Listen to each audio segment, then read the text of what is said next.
Minutes, which means 20 minutes.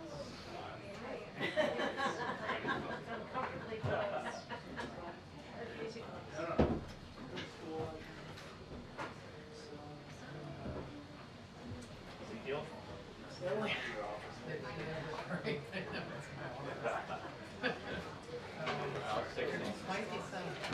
I'll stick it in.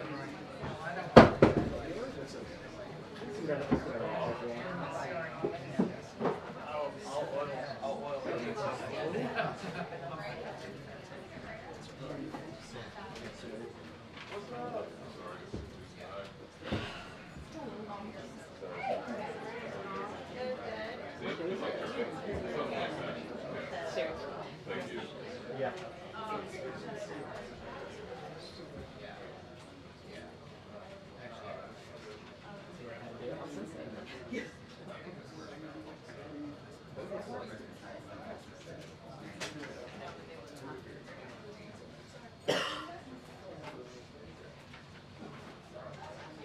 They've got an NSC ball, of course. Purple.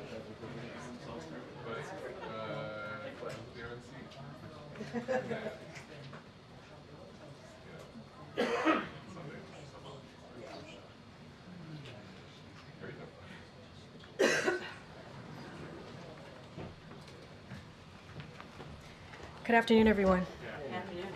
I have a couple things at the top. So I want to start by addressing the horrific killing of Sonia Massey. The president and vice president both released statements on their heartbreak for Sonia Massey's family and loved ones as they face this unthinkable and senseless loss. They've also been clear that all of us as Americans, regardless of who we are or where we live, should be able to do so without fearing for our lives. Sonia's death at the hands of a responding officer reminds us that all too often, Black Americans face fears for their safety in ways that many Americans do not. Sonia's family deserves justice. President Biden has been clear about his commitment to doing everything he can to make our communities safer, including by advancing effective, accountable policing. That's why the president has pushed Congress to pass a George Floyd Justice in Policing Act and signed an executive order to make federal policing the gold standard of effectiveness and accountability. While we wait for this case to be prosecuted, the president and the vice president are continuing to urge Congress to get the George Floyd Justice in Policing Act to his desk so he can sign it. I also wanted to share the president and the vice president's deep sadness at the passing of Congresswoman Sheila Jackson Lee. No matter the issue, from delivering racial justice to building an economy for working people, she was unrelenting in her leadership. Leadership she demonstrated in her work to reauthorize the Violence Against Women Act, make Juneteenth a federal holiday, and reintroducing the George Floyd Justice in Policing Act. As the president said in his statement on Saturday, she spoke truth to power and represented the power of the people of her district in Houston with dignity and grace. Both the president and the vice president shared the honor of working with her during their times in Congress. We at the White House joined the president and the vice president and their families in sending our love and condolences to the Congresswoman's family, her constituents, and beloved colleagues of the Congressional Black Caucus. Later this evening, after the president's speech, First Lady Jill Biden will travel to Paris, France, to lead the U.S. presidential delegation to the opening of the Paris 2024 Olympic Games. The First Lady and the delegation will attend the opening ceremony of the Olympic Games and cheer on Team USA at various events. The First Lady previously led the U.S. delegation to the opening of the Tokyo 2020 Olympic Games, which were held in the summer of 2021 due to COVID-19. And finally, as you all know, and certainly are tracking, what we saw from the president the last couple of days is what we have seen from him over the last several decades. Human decency, patriotism, a good man who puts the American people ahead of himself. As the president said in his letter this past Sunday, it has been the greatest honor of my life to serve as your president.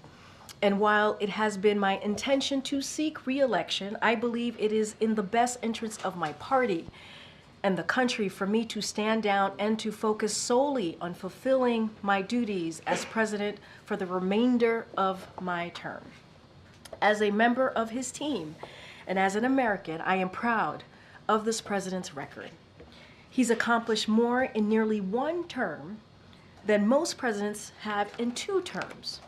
The president remains focused on fighting for the American people and building on the historic progress his administration has made. He's focused on growing the middle class instead of delivering big giveaways to corporations and the ultra-wealthy, fighting to lower costs for families instead of raising them by threatening to cut critical programs like Social Security, fighting for a fairer tax system instead of championing a $2 trillion tax bill that overwhelmingly benefited the ultra-wealthy, making healthcare more accessible and more affordable instead of working to eliminate the Affordable Care Act, strengthening and growing NATO, not eliminating it, and fighting for our reproductive freedom, not working to take it away. You will hear directly from President Biden when he addresses the nation tonight at 8 p.m. Eastern Standard Time. Tonight, the president will discuss his historic decision to put the country above all else and about the inflection point we face as a country in this moment. This is one of those rare moments in history when the decisions we make will determine the future of our nation. America must choose between moving forward or backward, between hope and hate, between unity and division. He signed historic, monumental pieces of legislation into law and has worked across party lines to get a lot of them done. From jumpstarting a historic economic recovery to the largest investment in clean energy and climate action, gun safety, and more. The president is proud to have delivered these historic results for the American people, and he's going to use the remainder of his term to build on this progress for the future with the enduring faith he has in our nation. And so, therefore, I encourage all Americans to tune in tonight to hear directly from the president. Zeke? Thanks, Karine. The president believes that it's best for the country that he not be in the Oval Office for another 4 years. How can you assure the American people that he's up to be in the office for the next 6 months? Well, first I would say is that, and I've heard these suggestions out there. This is not an answer to you. This is an answer to the suggestions that I've had. I've heard about him resigning from office. We believe, and any suggestion of that note is ridiculous. It is not what we believe. The president, I just laid out what the president has been able to do in almost 4 years, and it's been successful. He's been able to do more, again, than any president has been able to do in 2 terms. He's been able to do that more in 1 term. And he wants to finish the job that he started and delivering more historic results for the American people. And look, he didn't step down from campaigning or from running because he didn't believe he can serve in a 2nd term. That is not why. And what I would say, as I just finished my opening, I would say tune in to what he has to say tonight, and he will lay that out for you all and the American people as to why he made that decision. So you're saying he believes that he's capable of serving another 4 years, but he just doesn't believe that he can win another 4 years? I will let the president speak for himself. And so today, the president believes that he is fully capable of serving in the office that he currently has now and for the next 4.5 years if he wanted to. Absolutely. And let me just quote from what he said on Sunday in his letter. He said, "It is in the best interest of my party and the country for me to stand down and to focus solely on fulfilling my duties as president for the remainder of my term." And the decision that he made on Sunday was about putting country first, was about his party, and was about the American people. Again, I would refer you to what he's going to say tonight. He will lay that out, speak for himself, and you will hear directly from the president. The American people will insert you will as It's well. a different topic. There's Sure. large protests taking place in Washington. The White House is now ringed by anti-crime fencing. the Capitol, some protests around Union Station. Is the president monitoring these protests? Does he have a message to the people who are demonstrating right now? So it's basically what we have said for some time. We respect the right for all American to peacefully protest. Peacefully protest. And obviously we will continue to strongly condemn any form of violence as it relates certainly to protesting or destruction of property. We've been very, very clear. But Americans have the right to peacefully protest. Anything that is related to what's happening outside of this campus, the fencing, as you just mentioned to me, that's something for Secret Service to speak to directly. Is he watching the protests? I mean, the president is he's always kept up to date on what's going on. Right now he's certainly having meetings today with his senior advisors and other senior staff. I can't speak if he's right now watching the protests. Obviously, he's kept up to date into what's happening. But what I can say right now, we respect everyone's right to peacefully protest. We understand that this is a painful moment for many, many communities, but obviously, we're going to continue to strongly condemn any form of violence or any destruction of property. That is something we've been consistent on. Go ahead, Nancy. Thanks, Karine. You read the president's statement where he said that it's in the country's best interest for him to step aside. Why is it in the country's best interest for him to step aside? Does it have to do with his health or it does not have to do, they have nothing to do with his health. Again, the president's going to speak to this directly to the American people tonight in prime time. I know many of you all will be watching it. There are specials going on tonight. I promise you, he will speak to this directly to all of you tonight. But in his letter, he talked about the country, he talked about the party, he talked about the moment that we're in right now. It is not about his health. I can say no, that's not the reason, but hear him out tonight. And the president denied for weeks, and you denied for weeks, that he was even thinking of stepping aside. What changed from all those days that he had that message to Sunday? So look, he's going to address this as well this evening. Let him speak for himself. But here's what I will say. And I think we gave a little bit of a TikTok to all of you. He met with a small group of advisors on Saturday evening, and with his family, and was thinking through how to move forward. Sunday afternoon, he made that decision. It was in a very short period of time, as you can imagine.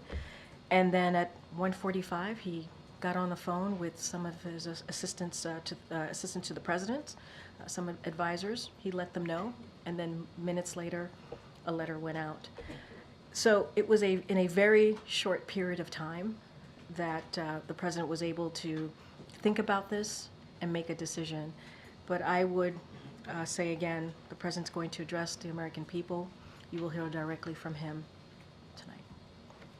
Can you talk a bit more about how he's feeling after making such an extraordinary decision, like you said, making it quickly?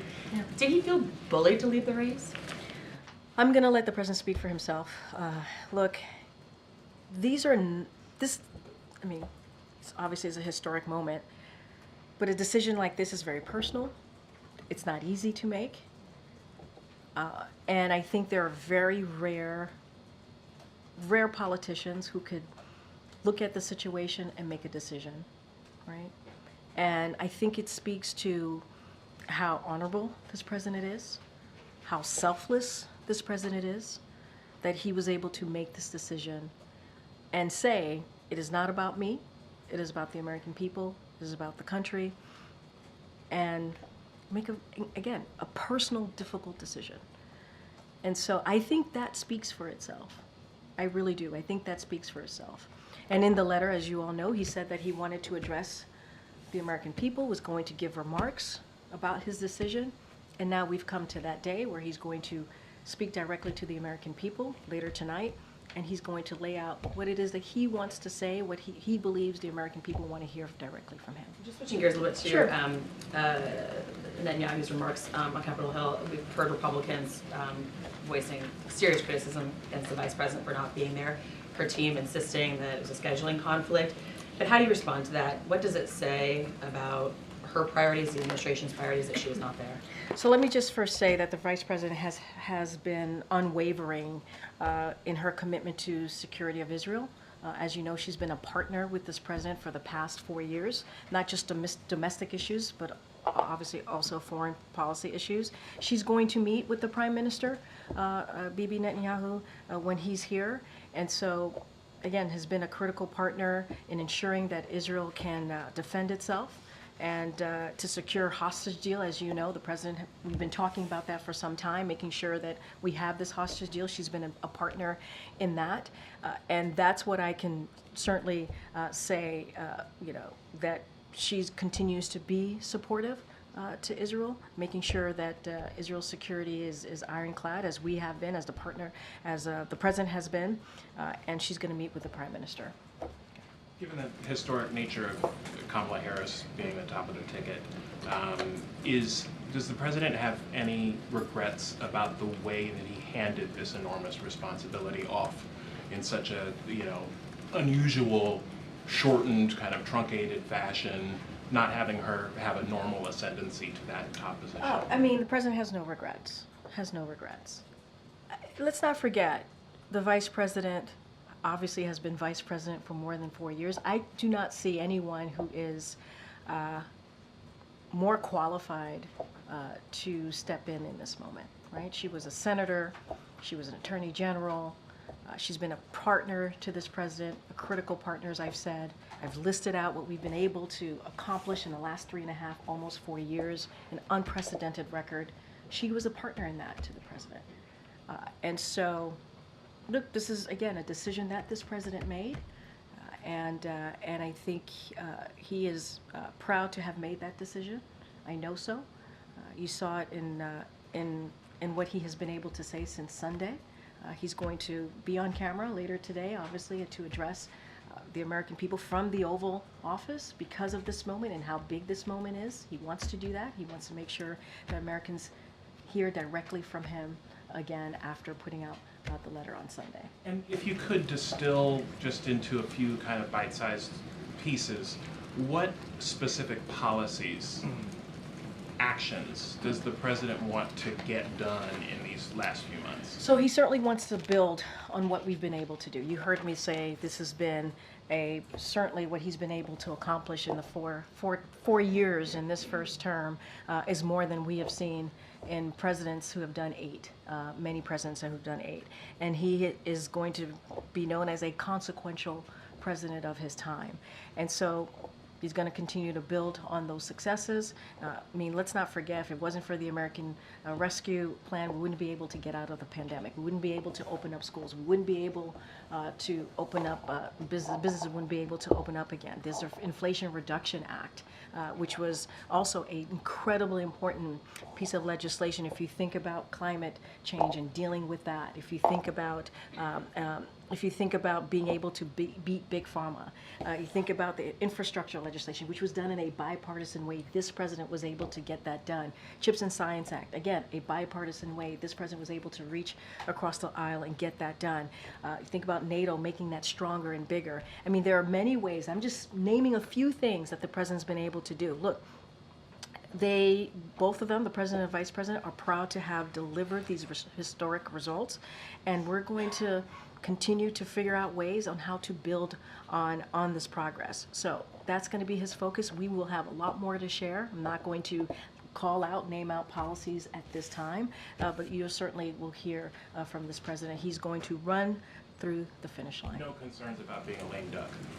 We don't see ourselves as a lame duck president at all. In this period of time, this is a president that has been incredibly successful, and he's going to do everything that he can to continue to fight for the American people. I would say stay tuned. Watch. Thank you, Karine. I have 2 questions, one on the vice president and then one on the president's decision. First, it's clear that President Biden and Vice President Harris have met regularly, including their standing lunches from the outset of the administration. But I'm wondering now, since he made his decision, if there are any plans to increase the cadence of those interactions, or if he plans to include her in more of his policy-making processes. How will that relationship and that involvement change? So what I can say is the president and the vice president speak regularly. They see each other regularly. You named some ways of how they've been able to do that, to stay in touch and see each other in person. Look, the president is committed to being president and leading this country forward. in the way that he believes that Americans want to see this country moving forward.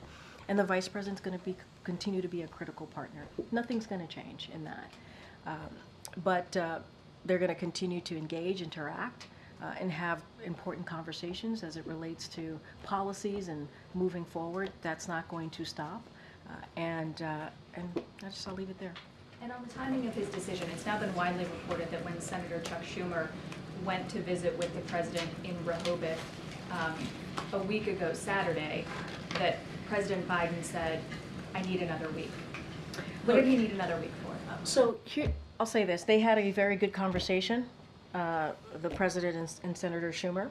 I'm not going to go into their private conversation. I'm not going to go into particulars, but it was a good conversation. You said it was a very short time frame in which the president was In making was that advised decision, right? When and he made started his thinking decision. about it and making that decision, it started Saturday evening, and on Sunday afternoon, he made his But decision. it sounds like he was presented with data a week prior. I'm just not going to get into specifics. It started Saturday evening. The next afternoon, which was Sunday afternoon, he made that decision. A small group of advisors, including family, was with him on Saturday night, and then Sunday afternoon he made the decision. That's how it happened. That's how he came to announcing it. And on the messaging to us, to the press corps, it's been 9 days since there's been a briefing. The president obviously published his letter officially on Sunday, withdrawing from the race. Why go on television to make your first comments about that decision rather than make No, I those from the appreciate briefing? that. We've always had a protocol here. When the president's not here, we don't do a briefing. That's just the way that it's always happened. The interview that I did yesterday was on the books for about 2-3 weeks. It was way before the president made his decision. That's it. Yeah. Okay. Did the president exit the race because he didn't think he could defeat Donald Trump in November? I'm not going to get into specific details of his thoughts. I would say tune in to tonight when he speaks directly to the American people. You'll hear what he thinks about his decision. He said in his letter that he wanted to address the American people about this decision that he made on Sunday. I would tune into that, and you'll hear directly from him. And also similar to some of the questions my colleagues have asked, for weeks, people from this podium and other top spokespeople for the president were adamant that there was no way he was dropping out. Yeah. Just in terms of credibility moving forward, I'm curious if you guys could just address that. I mean, issue. I kind of addressed it a couple times of the president's decision making. When folks from my team, from folks from this White House said that he wasn't going to drop out or he was not planning to drop out, that's where we were. That's where we were in that time. That is the guidance that we had. I mean, it's not. About you guys not receiving the proper guidance. Tyler, on Saturday night, he met with a small group of advisors and his family, and that's when the decision started. Sunday afternoon, he made the final decision. That's where we were. And we've talked about this. This was a dynamic situation. It was. This is a historic moment. You have to, that is true. And it was for the president to come to that decision. When we told you all that the president, you heard from the president, he's not going to drop out. And he actually addressed it himself, not just us. There were multiple events, multiple opportunities where the president said he's in it. So you heard directly from him multiple times after the debate. You know, the president, again, met with a small group of advisors on Saturday. Sunday, he made his final decision. That's how it worked. That's how it happened. We'll get a better sense from him about what went into that decision-making process. I would tune in tonight. I would let the president speak for himself in this moment. Okay. Given the level of support the vice president has received from lawmakers, other Democrats, donors, the party in general, has the president expressed any sentiment that maybe he should have made his decision sooner and given her a longer timeline? What I will say is this was a difficult decision to make, a personal decision to make, and the president made it. And I will leave it as that. Has he given any advice at this point to the vice president in her process of picking a running mate? They speak regularly. They speak often. Obviously, they've spoken a couple of times. And I'm not going to get into their private discussions. Okay. Vice President or her staff going to be more closely involved in the day-to-day operations of the administration, given that she's now the I kind of got Vice this Chair? question moments ago. Nothing more to add. Where the vice president's been a critical partner. She's been played an important role to a lot of decisions that have been made in the past 3.5 years. That's not going to change. And the president has always obviously appreciated her policy savvy, her ideas, her thoughts, and that's going to continue. And More of a say now? look, the president is still president. You know, he's still very much commander-in-chief. He's still very much the president of the United States, and he's still very much going to lead this country in the way, in the direction that he believes is right. Is the right way to do it. So that doesn't change. That's not going to change. And just make sure I understood your answer earlier. They have spoken about the VP selection specifically, or the Oh, the broad VP selection, that is something, obviously, I can't speak to. The campaign side could speak to. What I can say is, I heard the question as giving advice to the vice president in any way, right? They've spoken many times. I'm just not going to get into private conversation. The VP pick specifically, anything related to that, obviously the campaign can speak to that more if you want more details. But Vice President Harris won't have extra staff in meetings that wouldn't normally be there for some sort of overlap transition. I would say type of that thing. nothing is going to change. The president is the president of the United States. He's going to continue to lead this administration the way that he sees fit. They are partners. They are partners. They have been. She's been, again, a critical partner in some of the big items that we've been able to get done on behalf of this country. Obviously, she's going to play a role as she has done in the past. Did you watch the Prime Minister's speech? That just ended not too long after I came out here. I have not talked to the president about this, if he was able to catch some of the prime minister's speech. Obviously, they're going to, as you know, they're going to be meeting here at the White House. Prime Minister Bibi Netanyahu and the president is going to be meeting here tomorrow. Thanks, Karine. This was a White House that was operating obviously with an eye towards the next 6 months, but also thinking it might have 4 more years to serve as well. I know it's early, but can you talk through whether there's been any sort of new direction about how this White House will operate, given that you only have this short amount of time left? And obviously the president was also balancing a re-election campaign at the same time. Does this free him up? Are there considerations being given to what else he might be able to do that he might not have? So, don't have any policy announcements to make at this time. The president is going to continue to do what he has set out to do for the next several months, even while he was indeed running for re-election, which is pretty consistent, building on the accomplishment he's been able to get done. That's going to be really important. He's going to look at this remainder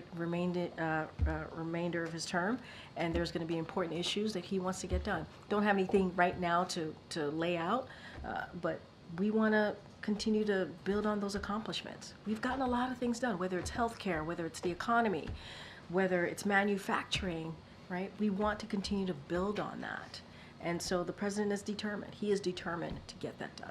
One of the first major initiatives that the president asked the vice president to lead was to oversee the diplomatic work with Central American countries as it relates to flows of migration. The House Rules Committee yesterday approved a resolution that will go to a vote of the full House, strongly condemning the Biden administration and its borders are the vice president for failure to secure the border. Do you have a response to that? And how would the president characterize what he views as the vice president's accomplishments in terms of overseeing that portfolio? I mean, look, as we speak, you have congressional Republicans. They continue with their month-long blockade of critical resources that we need for the border, whether it's ICE, Border Patrol, and this is what they've been doing. This is what they've been doing. Let's not forget the bipartisan, a really tough, important bipartisan piece of legislation or a deal that came out of the Senate that we were able to get done, and they got in their own way. They got in their own way because they listened to the former president, because they thought it would help Joe Biden. So they continue to block critical resources. That's what they have done for the past 3.5 years. The president is looking for ways to fund security funding to get to the border, right? And he's done that in a record way. And so we're going to continue to fight to make sure that the Border Patrol agents get what they need. and get more personnel, thousands of new personnel at the border, that's what we're going to do. The president announced new decisive executive orders to secure the border. Unlawful crossings have dropped by more than 50%. And that's the president acting without Congress by 50%. They are now lowered at this point than they were in 2019 and lower than when the former president left office. And the president's doing that on his own. On his own. They get in the way, he finds other ways to make things happen. That's been the story of this administration. One more question. Obviously, the Secret Service director resigned yesterday. I'm also curious if there is any consideration to increasing the security around the vice president now, and whether the resources of the Secret Service are affected by that in that decision as well. Yeah, that's something for the Secret Service to speak to. That's something for the vice president's campaign to speak to. I don't have anything to add on that as it relates to protection. How are you doing with all of this, Karine? You care about how I feel? Are you going to stick around for a potential President Harris administration? Oh my goodness, let me just get through the day. Can I just get through today? I do have some other questions. No, I think that's good. I think we're good. I think we're good. Karine. How are you doing? Are you I'm good? doing okay, thank Yeah, you. I haven't seen you in a while. Well, you guys haven't had a press briefing since President Biden dropped out of the race. So The president hasn't been here. He just got here yesterday. And now I'm here taking your questions. thank you. And I've taken about 3 or 4 at this point from you alone. Well, it would seem that people in this White House knew that President Biden was slipping, and it was hidden from the American people. So who ordered White House officials to cover up a declining president? I know that that is a narrative that you love and Well, to. wait, No, in wait, 10 days, hold on. he did a press conference Hold at on. NATO. Hold I'm on. in it. There's all these things that I Hold need on. to finish, and then 10 days later, I'm dropping out. Okay, okay, you're asking me like multiple questions here. Let me, wait. First of all, there's been no cover-up. I want to be very clear about that. I know that's the narrative that you all want. Wait, no, you can't. Well, Okay. I've been with President Biden for 5 Are years. you going to let me answer the question? Would you at least admit that the debate was not just a bad night? wait, can I answer the question? Yes. All right, are you sure? Yes. Okay. To your first question, it is not a cover-up. I know that is the narrative that you all want. It is not. I'm going to say this again, and you're going to hear directly from the president. I hope you listen tonight. I think it's going to be incredibly powerful and important. The Oval Office, presidents, as you know, when they make speeches from the Oval Office, it's because there are important moments that they want to directly make sure that the American people hear from them, and it's obviously going to be done in prime time. I would listen to the president. And then what I will say is that it is not easy making a decision that the president made on Sunday. It is just not. It is not. And as you all reported, it is historic. It is unusual. This is not the norm. And making a decision like that for someone who has been in public service for 54 years, U.S. Senator for 36, President to Vice President to President Obama for 8, and now a first term as president himself. These are not easy decisions to make. They're just not. And so the fact that he was able to make that decision in a selfless way, that's admirable. One of the decisions he made, President Biden wants Vice President Harris to be the standard bearer of the party now. Does she still want to get rid of ICE? You have seen what this administration has been able to do in the past 3.5 years, and they did that with the vice president as a partner in that. And Republicans got in the way. The president went around Republicans and was able to get thousands of personnel at the border, and now we are seeing a 50% drop at the border. And that's because of what this president has done. As a partner, though, she's been in charge of root causes of migration for years. She has never spoken to the Border Patrol Chief, Jason Owens, or the Border Patrol Chief before him, Raul Ortiz. What should that tell us about her leadership style? She was supposed to be doing root causes, dealing with diplomacy. And Diplomacy. that's not Wait, involved. diplomacy. That's what her job was supposed to be. Diplomatic. That's the job. And I understand that you're asking these questions, but we should also look at congressional Republicans who got in the way, literally got in the way of everything that this president was trying to do to deal with the border. They got in the way. They would say one thing and then they would change their mind. They would say, we want Border Patrol, we want, we want a deal on what's happening at the border, and then they would walk away from it. And they did it because of what the former president said. You guys reported that. That's not coming from me. Some of your colleagues reported that the former president said, let's not move forward with this proposal because it's going to help Joe Biden. I mean, that's also the reality. You got to talk about both sides here. Good. Great. This is, I get that you're not going to give You us. gotta- I get that you might have. Okay. Yeah, no, go ahead, Fine, Peter. one more. I get that you don't probably want It's to good give to us see you too, James. a specific name, but were there any names that came forward that surprised you of Democratic officials in the last week who stabbed President Biden in the back? I don't have anything else to say. Go ahead, April. Karine, really fast, 2 questions. Yep. One on Sonia Massey. Yeah. This is something that's continued to happen. The president, before he even became president, was really pushing after the George Floyd death, police-involved death. Yeah. What is the lesson learned, I guess, if you will? He couldn't get it through Congress, but he did come up with federal executive orders and efforts. But what is the lesson learned from this moment that continues to happen that I guess Kamala Harris might have to start dealing with as well if she becomes president? I mean, when you say lesson learned, meaning, How could you have done something differently, or what could you have done to maybe change the dynamic? so, I think, got to step back for a second here. The president has been able to reach across the aisle and get a lot of things done. He has. Gun legislation, the first bipartisan gun legislation that we saw in decades. That was important. And there's issues that, infrastructure legislation, was able to get that done. He reached over across the line and got bipartisan support. So we have seen this president and this vice president be very successful in doing that. There have been some issues that have been a little harder, to your point, police reform. And what the president did was when that wasn't able to get done in a bipartisan way in Congress, he took an executive order to deal with it on the federal law enforcement level. And that was a step that he was able to take. And he's going to continue. It doesn't stop. You heard me mention the George Floyd Justice and Policing Act probably 2 or 3 times at the top, because it's important to use our platform, to use this podium, to continue to call for what we believe is right. There's always going to be lessons in how people govern and decisions that we made here, but there's also been a lot of success. And when action wasn't happening in Congress, the president took action. The president took action. So as you said, you mentioned this at the top, Yeah. emphasizing this heinous death and how it happened. But is this something that the president hopes? I mean, it was one of his passion projects. In 2020, for Yes. sure. Absolutely.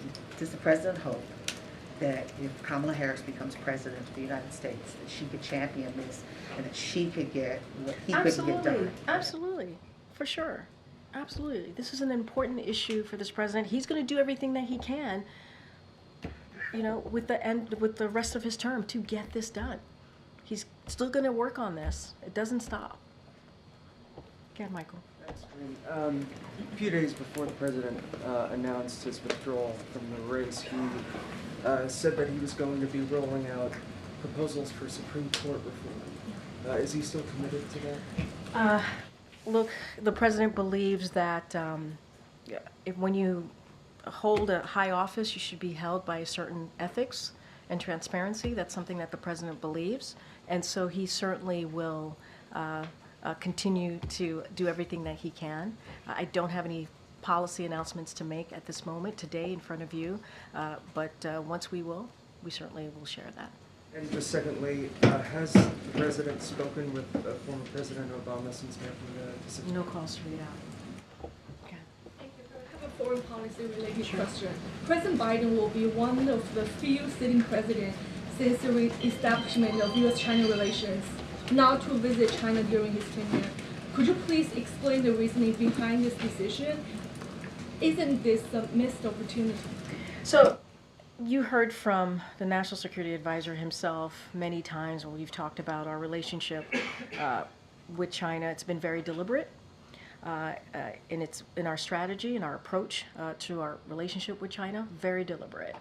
And as you've heard us say many, many times, again, I mentioned the National Security Advisor, Jake Sullivan, we're pursuing competition without conflict. That has been our goal from day one of this administration. The president, as you know, met in a bilateral fashion with President Xi just last November, as you know, in California, with that goal in mind. Again, we want competition without conflict. So we have also had a number of cabinet secretaries. We've spoken to that, whether it is Secretary Blinken or the Treasury Secretary. They've had travels to China over the past several years and many more. And so, look, we're going to continue to have these high-level officials travel there to China to continue to have those conversations. But we have been incredibly deliberate with our strategy. Again, competition without conflict, that's how we're moving forward. There are still a few months left. Yeah. Will there still be opportunity? Say that last part, would there still be? A chance he may go abroad? I don't have anything to share about foreign travel, but we have been very deliberate with our strategy. We believe it's worked, and we're going to continue to move forward in that fashion. Go ahead, Danny. Thanks, Karine. The President said that he wants to push for a Gaza ceasefire in his last 6 months in office, but Prime Minister Netanyahu just gave a pretty uncompromising speech to Congress, and that just a day before he comes here to the White House. Does the President really believe that Netanyahu sounds like a man who's likely to go for a peace deal? So let me just say a couple of things. I do want to give our reaction to the Prime Minister's speech. So we appreciate Prime Minister Netanyahu for thanking President Biden for his unwavering support for Israel and his efforts to secure the release of the hostages. President Biden looks forward to meeting the Prime Minister here tomorrow to discuss developments in Gaza, including negotiations on a ceasefire deal and the humanitarian situation on the ground. And my colleagues in the 4 o'clock hour is going to, at the NSC, is going to hold a press call where they're going to address additional questions regarding the Prime Minister's address and also his visit. So I would certainly tune in. You'll hear more from them directly. Look, they're going to meet tomorrow. The president has always been clear on how he sees the future, a two-state solution. He's always supported that. That's something that he's going to continue to speak to. They're going to have a conversation tomorrow. The president looks forward to that. The vice president's also going to have a meeting with the prime minister tomorrow. And so I'll leave it there. But the National Security Council is going to be doing a press call, so I would certainly refer you to any further questions that you may have on the visit. I've got no sense of whether he does have any confidence that this is really an achievable goal in his last 6 months. I believe that the president is optimistic. This is a president that believes that anything could happen if you stay focused, if you work hard towards it. So he's going to be optimistic. The work continues. And that's not going to stop him for sure. Yeah, Jerry. Given that you've had a lot of questions about the president's agenda here over the next 6 months, I'm curious, does the president believe that some of what he'd like to get through Congress between now and the end of the year is made easier if he's not a candidate? I don't quite understand the question because he's not on the. Does he think that it'll be easier, harder, the same to kind of get some of these things that he's been struggling to get through Congress through now? Well, first of all, this has been, the fact that the president has gotten this much done, right? The historic pieces of legislation. Wait, hold on. You guys got to give me a second to answer, to actually warm up into the answer. So, look, the president has gotten a lot done. Historic amount of legislation passed. Historic pieces of legislation passed, and that wasn't done with an easy political climate, right? It's not. I mean, I think you could agree with me there. And so, look, we're going to have more to share on what the next several months, the final several months of his term is going to look like. We will share that. The president wants to continue to build on those historic initiatives that he was able to get done. This has not been an easy political climate, and some of that work did it in a bipartisan way. And when he wasn't able to get it done in a bipartisan way, he found policy ways to do that in executive action And we've been able to be successful, whether it's the border, right? Whether it's trying to get things done on the student loan side. There's been ways that the president has been still very, very focused on making sure we're delivering on the initiatives, on the goals that we set out to do in the beginning of this administration. That doesn't stop. That doesn't stop. Go ahead. Karine, I have two questions, domestic and foreign policy. On domestic, was there any reason why the president did not endorse the vice president in the first tweet? It took like a while, maybe 15, 20 minutes. Yeah, I mean, look, the first meeting. The first tweet was he withdrawing from the race, but he did not say clearly that he is endorsing her. From the letter to the later statement. To the tweet. Yeah. There was a half hour. It was Was a 30 half hour. minutes. Because there was a 30 minutes? You're questioning a 30-minute window? Because no, I'm not questioning, I'm just asking if there was a reason. I mean, look, he put out a letter to the American people about a decision that he had made. That deserved a standalone letter, I believe, right? A decision, an important historic decision. He wanted to do that and speak directly to the American people. That's why he did the letter. And then obviously 30 minutes later, you got the endorsement. That's not a significant amount, but it's not a significant amount of time. I think if you look at the letter, you see that he was truly trying to lay down the decision, a very weighty decision, and he wanted to say that directly to the American people. Fair enough, you explain it now. I thank you for approving that answer. Second question on foreign policy, just to follow up on Sure. Gary's question. What message does the administration send to the world when we see the White House is barricaded in anticipation of Prime Minister Netanyahu's visit here? Considering that the ICC found a reasonable ground to indict him as a war criminal, and 70% of Israelis want him to step down. So look, I can't speak to Israelis. That's I'm not going to speak to domestic politics. I think we've been very clear on our feelings about ICC and their recommendation, something that we do not agree on. We've been very clear about that. Look, when it comes to what we're seeing outside, as you said, the barricades and such, that's something for Secret Service to speak to. They can speak to why they feel that it's needed. That is not for me to speak to. But it doesn't change the fact that we believe in the right for all Americans to peacefully protest. That is something that we've always been very clear about. It is the right of all Americans to peacefully protest. And we understand that this is an incredibly painful moment for many communities, and we respect that. And also, in that same vein, we're going to strongly condemn any type of violence or destruction of property. That is something that we've been very clear about as well. But peacefully protest, that's something that we support. I can't speak to, there's reasons why the Secret Service is deciding to do that. That is for them to speak to directly. Okay, Mark. Hi, thank you, Karine, very much. Karine, you were saying how difficult was this decision for President Biden. What is his mood since he took this decision, and what will be the tone of the address tonight? Also, what did he decide to do from the Oval Office? I wonder if he's going to do a campaigning from... So a couple of things. Look, I saw the president not too long ago, a couple hours ago. He's determined. He's in good spirits. He wants to speak directly to the American people tonight. That is his focus. He is doing it from the Oval Office because, as many of you all reported, and we agree with all of you, this is an important moment. This is a historic moment.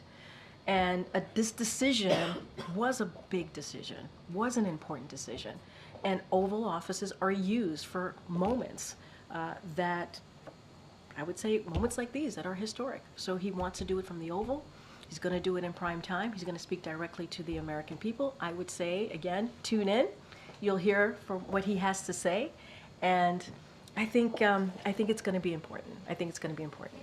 Expect that he's going to ask people to vote for Harris from the Oval, or doing any kind of campaign? It's going to be a speech, I believe, we believe, that is going to be important for the American people to hear directly from this president in this moment, in this historic moment. And I'm not going to get into details, get into specifics. I've said this many times from here. I'm not going to get ahead of the president. This is his opportunity to explain that decision, and for the Americans people to listen in. So I know I gotta go. Go ahead. Thanks so much, Queen. Can you give us any more color about the preparation for the speech? Who's been helping the president write it? If he's been sounding, using anybody as a sounding board? I'm not going to go into details. Obviously, this is a speech that the president's very deeply involved in. You don't use the Oval Office often. You use it for incredibly important moments. And that's what you're going to hear tonight. I'm just not going to get into specifics as to how the president is preparing. I will say this, obviously his senior advisors are always heavily involved. And this is a president that's taking this very seriously, very focused, like he does with any other speech. And so, tune in. And can you say whether or not you'd be willing to have the president's doctor come to the podium, particularly given that the president does intend to serve out his term, and there have been a number of questions about, his fitness for office. Some of those questions could be settled if perhaps there's if his doctor would come to the podium, or if more medical records could be released. You've heard from the president's doctor, I believe, every day that he had COVID. He gave his assessment of what was going on, what was happening. There was a memo that was sent out to all of you. Obviously, the memo was given to me, and we shared it publicly. I don't have anything else. And you've heard me say this many times. There was an extensive medical evaluation that was done, physical that was done in February. You all have that. I just don't have anything else to share from here. All right, thanks everybody. I'll be back tomorrow.